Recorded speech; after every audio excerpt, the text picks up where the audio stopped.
예, 할렐루야, 반갑습니다. 오늘 9월 1일 화요일 날짜입니다. 오늘부터 광고 말씀드린 대로 예레미야 26장 시작을 합니다. 1절부터 15절 말씀입니다. 유다의 왕 요시야의 아들 여호와김이 다스리기 시작한 때에 여호와께로부터 이 말씀이 임하여 이르시되, 여호와께서 이와 같이 말씀하시니라. 너는 여호와의 성전뜰에 서서 유다 모든 성읍에서 여호와의 성전에 와서 예배하는 자에게 내가 내게 명령하여 이르게 한 모든 말을 전하되 한마디도 감하지 말라. 그들이 듣고 혹시 각각 그 악한 길에서 돌아오리라. 그리하면 내가 그들의 악행으로 말미암아 그들에게 재앙을 내리려 하던 뜻을 돌이키리라. 너는 그들에게 이와 같이 이르라. 여호와의 말씀에 너희가 나를 순종하지 아니하며 내가 너희 앞에 둔 내 율법을 행하지 아니하며 내가 너희에게 나의 종 선지자들을 꾸준히 보내 그들의 말을 순종하라고 하였으나 너희는 순종하지 아니하였느니라. 내가 이 성전을 실로같이 되게 하고 이 성을 세계 모든 민족의 저주거리가 되게 하리라 하셨느니라. 예레미야가 여호와의 성전에서 이 말을 하매 제사장들과 선지자들과 모든 백성이 듣더라. 예레미야가 여호와께서 명령하신 말씀을 모든 백성에게 전하기를 마침에 제사장들과 선지자들과 모든 백성이 그를 붙잡고 이르되, 내가 반드시 죽어야 하리라. 어찌하여 내가 여호와의 이름을 의지하고 예언하여 이르기를 이 성전의 실로같이 되겠고 이 성이 황폐하여 주민이 없으리라 하느냐 하며, 이 모든 백성이 여호와의 성전에서 예레미야를 향하여 모여드니라. 유다의 고관들이 이 말을 듣고 왕궁에서 여호와의 성전으로 올라가 여호와의 성전 새 대문의 입구에 앉음에 제사장들과 선지자들이 고관들과 모든 백성에게 말하여 이르되, 이 사람은 죽는 것이 합당하니 너희 귀로 들음같이 이 성에 관하여 예언하였음이라.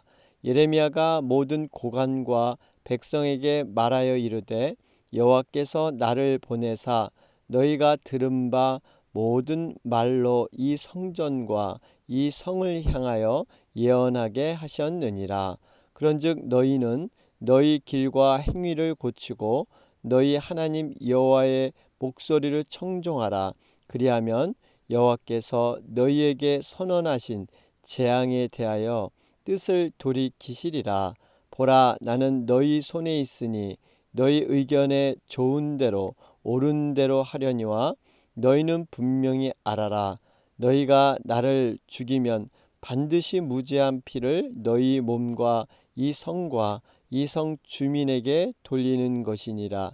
이는 여호와께서 진실로 나를 보내사 이 모든 말을 너희 귀에 말하게 하셨음이라. 아멘. 예, 우리 오늘부터 구약 예레미야 시작을 합니다. 여러분, 시작이 반이라는 말이 있습니다. 여러분, 이미 반은 성공하셨는데 여러분이 좀 약속을 지키셔 줄 일이 있습니다. 하나는 이 본문 말씀을 여러분이 좀 충실히 읽어 달라는 말씀입니다. 여러분, 예레미야 그냥 우리 통독할 때 그냥 쉽게 넘어가는 말씀일 수 있는데요. 이번 기회에 정말 이 말씀의 한 구절 한 구절을 우리가 좀 깊이 깨달았으면 좋겠습니다. 그러면서 여러분 놓치지 말고 이 앞에 문맥과 흐름이 중요합니다. 그래서 여러분 이것을 계속 읽어가는 게 중요해요. 하나님께서는 이 문맥과 흐름 속에서 보이지 않는 그 은혜를 주시는데 우리가 그 은혜를 붙잡는 것 굉장히 중요합니다. 그래서 하루에 10분 정도만 내시면 이 말씀을요 몇 번은 읽어볼 수가 있습니다. 우리 본문이 그리 길지 않기 때문에 매일 되는 그 만나, 영혼의 만나를 좀 충실하게 여러분 또 성경을 펴놓고 또 제가 이 녹음해드린 새벽기도 말씀을 이렇게 들어보시면 정말 말씀이 입체적으로 더 구체적으로 이렇게 튀어 오를 겁니다. 여러분 그래서 묵상하는 그러한 힘을 반드시 키우시길 바랍니다. 자, 우리 예레미야 출발하는데요. 예레미야서는요, 지금 이사야부터 말라기까지는 구약 선지자들이 그 주제가 심판과 구원에 대한 주제로 이렇게 일관돼 있죠. 사실 하나님께서는 택하신 백성이라도 죄를 지으면 반드시 징계하시고 심판하십니다. 그런데 이 심판과 징계의 궁극적인 목적은 멸망이 아닙니다. 반드시 회복하는 것에 있습니다. 그래서 이 선지자들의 메시지는 심판에서 끝나는 것이 아니죠. 반드시 언젠가는 회복되고 구원의 약속을 이루어진다. 이런 측면에서 예레미야서는요, 언약, 바로 이 약속을 중심으로 이스라엘 백성 반드시 심판받지만 구원을 한다. 이런 소망과 희망이 분명한 것이 바로 예레미야 말씀인 것이죠. 사실 하나님께서는 스스로 있는 자라고 하시죠. 다른 어떤 의존적인 관계를 맺을 필요가 없으신 절대자란 뜻이 있습니다. 그럼에도 하나님께서 이스라엘을 애굽의 그 압제에서 구출하셔서 시내산에서 그들과 특별한 언약을 맺게 됩니다. 이 언약을 지키면 하나님의 소유된 백성, 제사장의 나라, 거룩한 백성이 될 것이다. 나는 너의 하나님이 될 것이다. 그리고 너는 나의 자녀가 될 것이다. 특별한 그러한 관계를 스스로 하나님께서 자신의 재물을 들여서 이 언약을 이루시죠. 여러분, 이러한 아름다운 언약이 깨지지 말아야 되는데 이스라엘 백성들의 잘못으로 인해서 결국 죄로 인해서 무너지게 됩니다. 그래서 이스라엘 백성을 향해서 하나님께서는 배역한 자식, 음란한 아내다, 이렇게 표현을 하시지만 절대 포기하지 않으십니다. 반드시 돌아오라고 권면하시면서 다시 한번 정말 이 아름다운 관계의 회복을 간절히 원하시죠. 그래서 선지자를 통해서 이런 메시지를 끊임없이 전하게 됩니다. 그래서 눈물의 선지자 바로 예레미야가 그 중에 한 사람이 되는 것이죠. 하나님께서는 창자가 들끓을 정도로 이들을 불쌍히 여기신다, 이렇게 말씀하셨어요. 작정하신 그 70년의 바벨론의 포로, 이것을 마치면 반드시 약속의 땅으로 돌아오게 될 것이다. 그러면서 이들에게 새 언약을 이렇게 주고 계시는 것이죠. 그래서 여러분 예레미야를 생각하실 때 두 가지 키워드는요, 심판과 회복입니다. 반드시 회복하여 주신다. 하나님의 징계 후에는 믿는 자들을 반드시 회복시켜 주신다 하는 것을 여러분 붙들면서 오늘 출발하도록 하겠습니다. 자, 우리 1절 말씀을 보시면요, 시대적인 배경이 나옵니다. 유다 왕 요시야의 아들 여호와김이 다스리기 시작한 때, 그러죠? 여러분 여호와김은요, 유다의 제18대 왕입니다. 11년 동안 통치를 했죠. 그런데 여호와김 시대는 유다가 굉장히 타락한 이러한 시대였습니다. 그래서 하나님께서 여호와김이 왕이 된 지 4년 만에 느부갓네살을 통해서 바벨론 왕이었죠. 이제 70년에 바벨론 그 포로로 끌려갈 것이다, 이렇게 선언을 할 정도였습니다. 사실 유다가 회개하고 하나님 말씀에 순종만 했다면 그들에게 내리기도 한 재앙을 거두겠다. 이것이 하나님의 말씀이셨죠. 3절에 보니까 그들이 듣고 혹시 각각 그 악한 길에서 돌아오리라. 그리하면 내가 이 재앙을 내리지 아니하고 돌이키리라 말씀하시죠. 여러분 분명히 하나님은요, 정말 이 회개하는 자에겐요, 구원의 문을 항상 활짝 열고 계십니다. 여러분 하나님은 심판을 목적으로 하지 않습니다. 정말 그들을 사랑하고 구원하는 것을 목적으로 하죠. 그 한 예가 바로 요나서를 통해서도 알 수 있지 않습니까? 니느웨 백성, 여러분 어떻게 보면 그 죄가 관영했습니다. 오죽하면 요나는요, 이 니느웨 백성을 용서하는 걸 이해하지 못할 정도로 그렇게 해서 도망가지 않았습니까? 여러분 이렇게 정죄받고 죄악에 있는 백성이라도 그들이 회개했으면, 여러분 그래서 니느웨 백성들이 완전히 왕으로부터 짐승까지 완전한 회개를 하지 않습니까? 그럴 때 하나님은 그 영혼을 거두어 주시고 구원시켜 주신다는 것입니다. 우리가 이것을 하나 깨닫는 것은요, 우리가 반드시 회개하면 하나님은 용서하시고 모든 구원을 해주신다 하는 것을 깨닫게 됩니다. 자, 그러면서 2절 말씀에 여호와께서 이와 같이 말씀하시니라 너는 여호와의 성전뜰에 서서 유다 모든 성읍에서 여호와의 성전에 와서 예배하는 자에게, 그러죠?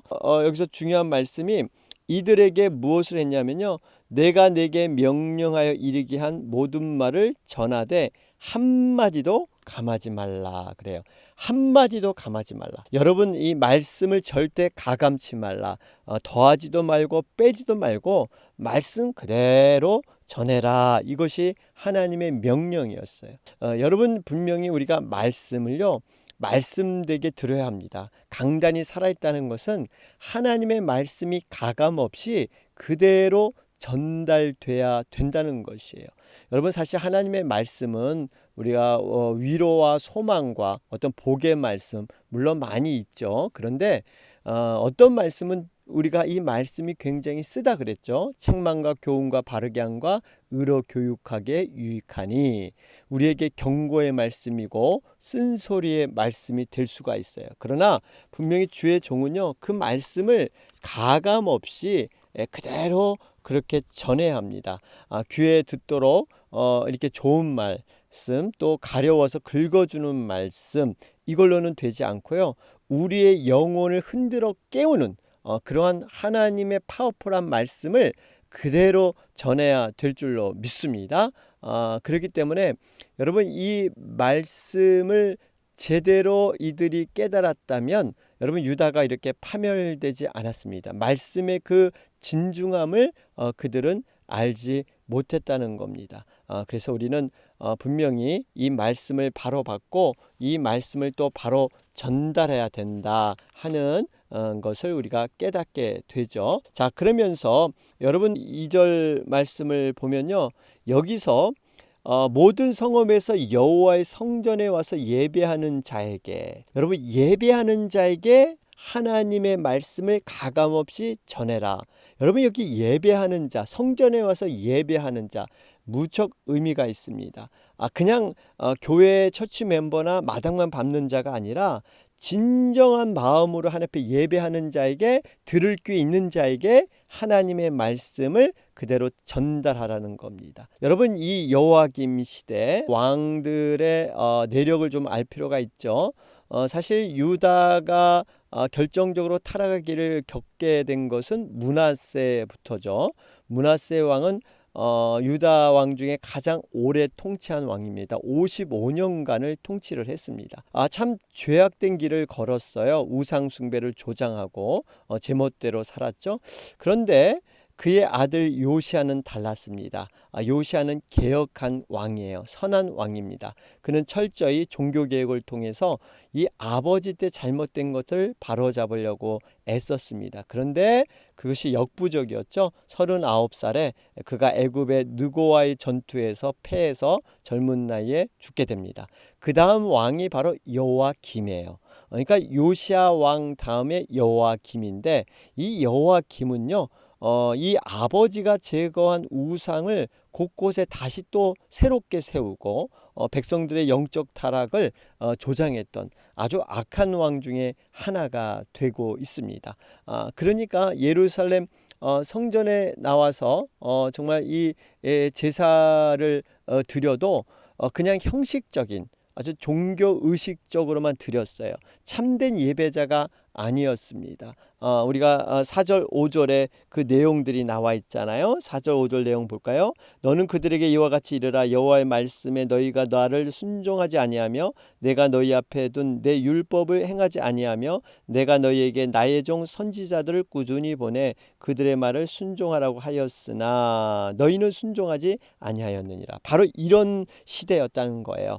그들은 예배했지만 형식적으로, 종교의식적으로 그저 마당만 받고 철치 멤버로 그렇게 다녔다는 겁니다. 그런데 그들 가운데도 엘리야 시대처럼 바알에게 무릎 꿇지 않는 7천 명이 있습니다.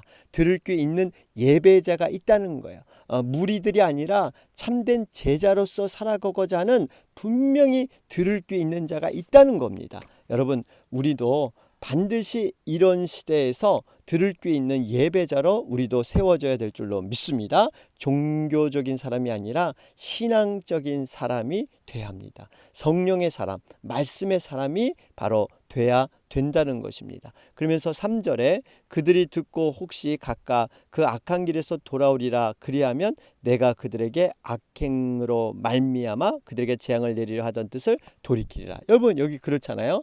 죄인이 회개해서 구원에 이르게 하는 것. 여러분, 하나님은요 반드시 이렇게 책망과 경고를 주시는데, 여러분, 이 책망과 경고는요 돌아오게 하시려고 하는 거예요. 여러분, 그래서 교회의 어떠한 징계, 어떠한 교회의 어떠한 그러한 처벌도 이것은 망하게 하는 것이 아니라 돌아오기 위해서, 그 영혼을 사랑하기 때문에 바로 세우기 위해서, 바로 하나님도 결국엔 그들을 돌이키기 위해서 이러한 심판과 징계를 내리신 것이다 라는 것을 알 수가 있죠. 요한복음 3장 16절 하나님이 이 세상을 이처럼 사랑하사 독생자를 주셨으니 이는 그를 믿는 자마다 멸망하지 않고 영생을 얻게 하려 함이니라. 여러분, 누가복음 15장에 보면 정말 하나님이 얼마나 애타게 잃어버린 영혼들을 찾으려고 애쓰는 장면이 나오죠. 잃어버린 양, 잃은 드라크마, 또 잃어버린 둘째 아들, 정말 잃어버린 것을 공통점으로 갖고 있는데 그 잃어버린 심정이 하나님의 마음이라는 거예요. 그러면서 찾았을 때 그 기쁨은 말할 수 없는 기쁨, 바로 이것이 구령의 열정이고 영혼의 소중함을 하나님의 마음으로 그렇게 기록해 놓은 것입니다. 여러분, 우리도 정말 하나님의 마음으로 영혼들을 바라보며 그 영혼들을 주님께 이끄는 이 귀한 일에 쓰임 받아야 될 줄로 믿습니다. 그러면서 6절 말씀 잘 알아야 됩니다. 내가 이 성전을 실로같이 되게 하고 이 성을 세계 모든 민족의 저주거리가 되게 하리라 하셨느니라. 여러분, 이 실로를 잘 알아야 돼요. 왜 실로를 이렇게 등장하고 있는가?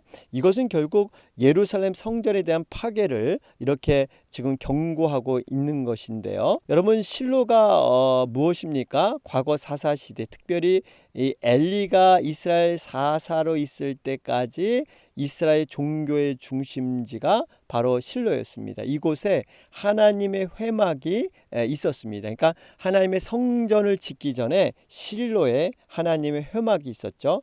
그런데 안타까운 것은 이 엘리 제사장 때 매우 영적으로 타락하고 부패하게 되죠. 그런데 그때 마침 하나님께서 심판의 일환으로 블레셋과 전쟁이 시작이 됩니다. 그런데 이들이 자기 자신들은 참 하나님을 잘 섬겼다 생각하고 이 실로에 있는 언약궤, 법궤죠. 이것을 갖고 나가면 하나님이 승리하게 하실 것이다, 이렇게 생각을 합니다. 마치 이 언약궤를 우상처럼 여겼던 거예요. 그들은 진정한 믿음은 없으면서도 이 하나님 앞에 예배는 형식적으로 드리면서도 아무런 순종 없이 그냥 언약궤만 나가면 마치 그러한 부적처럼 우리를 이기게 할 것이다, 이렇게 판단을 한 거죠. 갔더니 완전히 전쟁에 패하고 오히려 언약궤까지 뺏기는 이러한 일이 발생이 됩니다. 이게 어처구니 없는 정말 무서운 일이 발생이 된 것입니다. 이것의 교훈을 지금 생각하라는 거예요. 지금 이 예루살렘 이 전이 이것이 무너져서 이 과거의 실로와 같은 이러한 일을 당하게 될 것이다, 이 경고를 하고 있습니다. 여러분, 왜 이렇게 불행한 시대에 정말 어떻게 보면 그들이 기억하기도 싫은 그 아픔의 역사를 지금 들추어내고 있을까요? 이것은 결국에는 이를 통해서 깨달으라는 겁니다. 우리가 정말 이 성령께서 주시는 그러한 책망, 여러 가지 이걸 통해서 깨닫게 하시는 것을 우리는 볼 수가 있죠. 여러분, 이런 말이 있어요. 똥인지 된장인지 찍어 먹어 봐야 안다. 이건 미련한 겁니다. 우리가 똥인지 된장인지는요, 냄새를 맡고 판단하는 것이 지혜롭죠. 그걸 꼭 맛을 봐야 알겠습니까?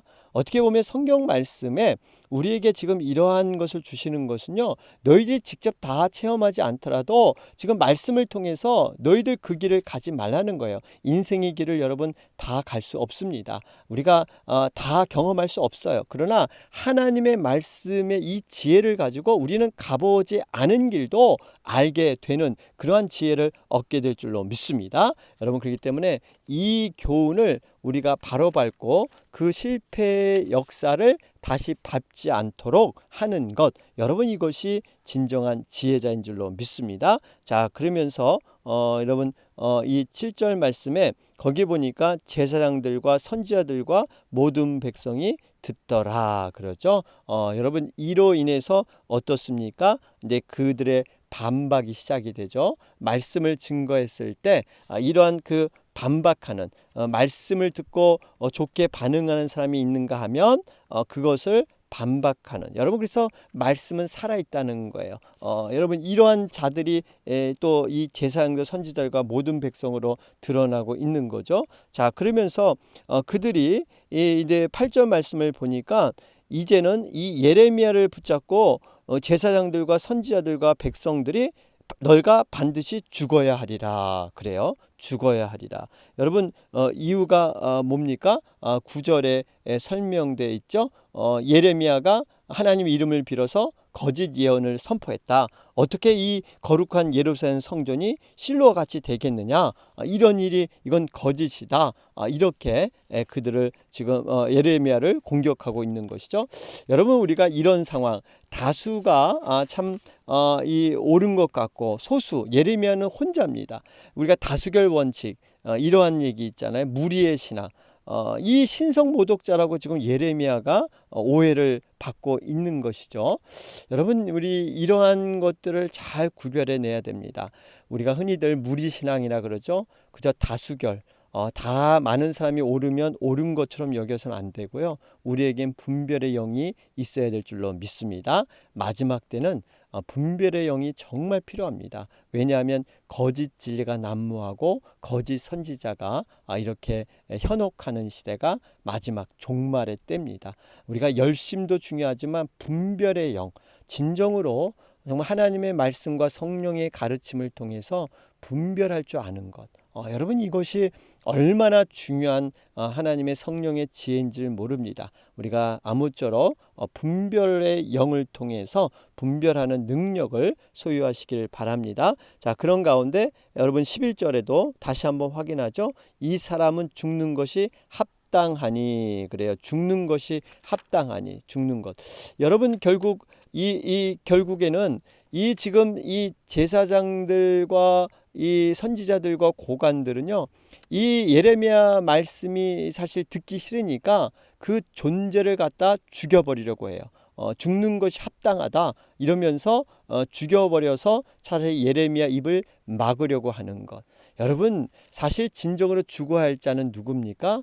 바로 제사장과 선지자들과 고관들이었습니다. 그들이 말씀 앞에 죽었어야 돼요. 정말 회개하고 돌이켰어야 되는데 그들은 오히려 말씀을 부정하고 말씀 전하는 주의 종을 이렇게 죽여버려야 된다. 그 존재를 없애야 된다. 이렇게 나오는 것이죠. 여러분, 우리가 말씀 앞에는요, 누구나 차려 자세가 돼야 됩니다. 겸손해져야 돼요. 어떤 그 사람의 어떠한 어떤 그 관계와 어떤 사람의 인격, 이걸 떠나서 말씀이 가라면, 말씀이 멈추라면, 말씀 앞에는요, 우리가 겸손히 모든 것을 구해야 돼요. 여러분, 다윗을 보세요. 다윗은 그 나단 선지자가 바로 이렇게 대언을 직언을 하지 않습니까? 당신의 바로 그 당신입니다. 당신의 죄를 하나님 앞에 회개하십시오. 다윗은 충분히 나단 선지자 한 명 정도는 죽일 수 있는 왕의 권위를 갖고 있었어요. 그런데요, 다윗은 그 나단 선지자를 본 것이 아니라 나단 선지자를 통해서 말씀하신 하나님을 두려워했던 것입니다. 그래서 다윗은 무릎 꿇고 정말 자기의 죄를 사죄하고 고백하는. 여러분 다윗은 그래서 정말 말씀 앞에 하나님 앞에 그 온전히 행하는, 그래서 내 마음에 합한 자라고 다윗을 여기지 않습니까? 바로 이러한 신앙이 우리의 신앙으로 고백돼야 될 줄로 믿습니다. 그런 가운데 여러분 특별히 이 예레미야가 우리 11절 말씀을 보면 사실 예레미야가 얼마나 힘든 고백을 하고 있는지 모릅니다. 왜냐하면 예레미야가 지금 이제 예루살렘 성이 무너질 것이다, 이렇게 지금 얘기를 할 때 이들은 예루살렘이라는 것은요 그들의 자존심이었습니다. 감히 이 자존심을 건드리고 이것이 무너져 우리가 하나님의 선민이고 이 정말 하나님의 임재가 있는 곳이 감히 예레미야를 이렇게 몰아붙인 것이죠. 그런데 사실 이 예레미야가 이것을 예언할 때는요 많은 그 예루살렘 성전이 무너질 때까지 시간이 걸렸습니다. 왜냐하면 우리가 서두에 예레미야가 여호와김 이 그 통치 시작을 할 때, 다스릴 때 여러분 그때 말씀을 받았죠. 여러분 그것이 한 BC 609년 608년 정도 되는데 예루살렘이 실제로 무너지고 성전이 파괴된 때는 시드기야 11년 때입니다. 이때가 BC 586년 유다가 무너진 때죠. 요 기간이 무려 22년 23년이 걸립니다. 여러분 한번 생각해 보세요. 예언한 것이 뭐 그 다음 해나 바로 근처에 이루어지면 여러분 좀 그것이 힘이 있고 어느 정도 그렇지만 지금 보면 20년이 넘어서 이루어지는 거기 때문에 그 당시로 봐서는 이것이 참 거짓적인 예언으로 이렇게 여겨질 수 있는, 유언비어라 그러죠. 허무맹랑한 것으로 이렇게 여겨질 수 있는. 그럼에도 불구하고 예레미야는요 하나님의 진리의 말씀에 목숨을 걸었습니다. 그래서 죽음을 각오하서라도 그 말씀을 가감없이 그대로 전하는 것. 여러분 우리 성도들의 삶의 자세가 바로 이것이 돼야 됩니다. 지금 당장 눈에 보이지 않지만 노아가 그 방주를 정말 예비했듯이 정말 우리가 이러한 준비와 이러한 마음으로 하루하루의 믿음의 과정을 돌을 쌓듯이 공든탑을 쌓듯이 하루하루를 올려놓아야지. 여러분 이 탑을요 하루아침에 여러분 다 쌓을 수 없습니다. 하루하루 우리의 삶 속에서 하나님과 동행하고 바른 믿음으로 사는 그 한 개 한 개가 쌓여서 결국 종말을 준비해 나가는 것이지, 여러분 하루아침에 우리가 며칠 만에 그렇게 할 수 없다는 겁니다. 우리는 왜 이렇게 할 수 있습니까? 밭에 감추인 보화의 비유처럼 이 밭에 숨어있는 보화가 더 값지기 때문에, 우리는 하나님의 나라가 이 땅보다 더 값진 것을 알기 때문에 모든 초점이 하나님 나라에 우리가 맞춰 있는 줄로 믿습니다. 우리가 이러한 분명한 삶으로 살아가야 합니다. 자, 그러면서 여러분 13절에 보면 그런즉 너희는 너희 길과 행위를 고치고 너희 하나님 여호와의 목소리를 청종하라 그리하면, 그러잖아요. 이렇게 하면 돌이켜 주겠다는 거예요. 지금 이런 심판의 예언의 말씀이 있지만 너희들이 돌이키면 내가 모든 재앙도 다시 돌이키리라, 이렇게 말씀하고 있습니다. 자, 그러면서 결론적인 15절의 말씀입니다. 너희는 분명히 알아라. 너희가 나를 죽이면 반드시 무죄한 피를 너희 몸과 이 성과 이 성 주민에게 돌리는 것이니라. 여러분 이 말씀이에요. 분명히 지금 예레미야를 죽이게 되면 그 죽이는 사람은 제사장들과 선지자 고관, 어떻게 보면 한 부류가 있을 수가 있는데요. 그 한 부류가 잘못을 저질렀는데 그 잘못으로 인한 하나님의 심판은 여기 보니까 이 성과 이 성 주민에게 돌리는 것이니라. 무슨 의미입니까? 이 불의한 개인의 문제가 아니라 공동체에 해악을 준다는 겁니다. 여러분 이래서 죄가 무서운 거예요. 죄는 개인적으로만 봐서는 안 되고요. 그 개인을 넘어서 크던 작던 공동체에 이 죄가 확산될 수 있다는 것입니다. 여러분 그렇기 때문에 우리가 죄에 대한 경계가 필요합니다. 단지 저지른 사람 그 한 사람으로 끝나지 않습니다. 공동체를 더럽히고 공동체를 무너뜨릴 수 있는 소지가 있기 때문에 여러분 이것을 마치 그래서 죄를 누룩으로 표현하고 있지 않습니까? 적은 누룩이 온 덩어리를 다 망쳐버리는 여러분 이러한 일로 있을 수 있다는 사실입니다. 여러분 그래서 우리가 교회 공동체를 세울 때 이런 면을 굉장히 눈여겨보면서 기도하면서 나가야 합니다. 여러분 이 공동체는 분위기 체질이 바뀌어야 됩니다. 여러분 아무리 어떠한 좋은 교회의 모습은요, 좋은 교회라는 것은요, 믿음의 분위기, 모든 믿음의 체질들이 갖춰져 있습니다. 인본주의적인 어떤 인간의 생각이 이 사이에 틈타지 못하도록 정말 하나님의 말씀과 성령의 인도함이 충만히 흐를 수 있도록 그 물꼬를 터야 됩니다. 이것은 어떻게 이루어지느냐? 우리 한 사람 한 사람이 하나님 안에서 변화돼야 됩니다. 성령의 사람이 되고 말씀의 사람이 되고 우리가 특별히 이 죄에 대한 정말 이 무서움을 알고 이 죄를 개인적으로만 이것이 차단돼야지 이것이 다른 곳으로 흘러가면 여러분 이것이 그래서 무서운 거예요. 그러기 위해서는 우리가 정말 몇몇 사람들 먼저 내 자신이 헌신해야 됩니다. 말씀에 헌신하고 정말 성령의 사람으로 교회의 덕을 바라보면서 내가 한 기둥의 자리를 차지해야 돼요. 이 기둥이 이렇게 몇 사람이 설 때 거기에 이제는 조그만 이제는 이런 막이 생기고 이런 담이 생겨서 많은 사람을 이렇게 걸러서 함께 일을 이루어 간다는 사실입니다. 여러분 바라기는 정말 이 기둥이 다른 사람이 아니라 내가 정말 하나님 보시기에 아름다운 믿음의 기둥으로 여러분 세워지는 여러분 되시기를 바랍니다. 오늘 말씀 좀 여러 가지로 길어졌는데요. 제가 부탁한 말씀 잊지 말고 여러분 묵상하는 계속 그러한 힘을 우리가 함께 키워갔으면 좋겠고요. 그래서 또 주변에 정말 이 예레미야 시작하는데요. 이 말씀 좀 사모하시는 분들 혹시 또 말씀을 또 깊이 이렇게 깨달아 가시는 분들에게 함께 나눴으면 좋겠다 생각도 듭니다. 자, 오늘 우리 화요일 날짜입니다. 화요일은 우리 미국과 한국을 위해서 특별히 미국을 위해서 여러분 기도해 주시고요. 네, 11월 3일 대선이 있습니다. 여러분 위해서 간절히 기도해 주시기 바랍니다. 그리고 코로나 사태 우리 지금 알라메라 카운티 지금 보라색 단계죠. 제일 안 좋은 단계 행정명령이 있습니다. 여러분 이것이 좋아지려면 10만 명당 7명이 확진자가 나오지 말아야 한다고 하죠.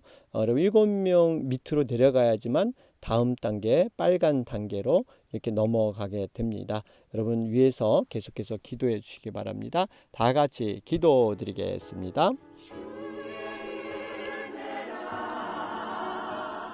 주의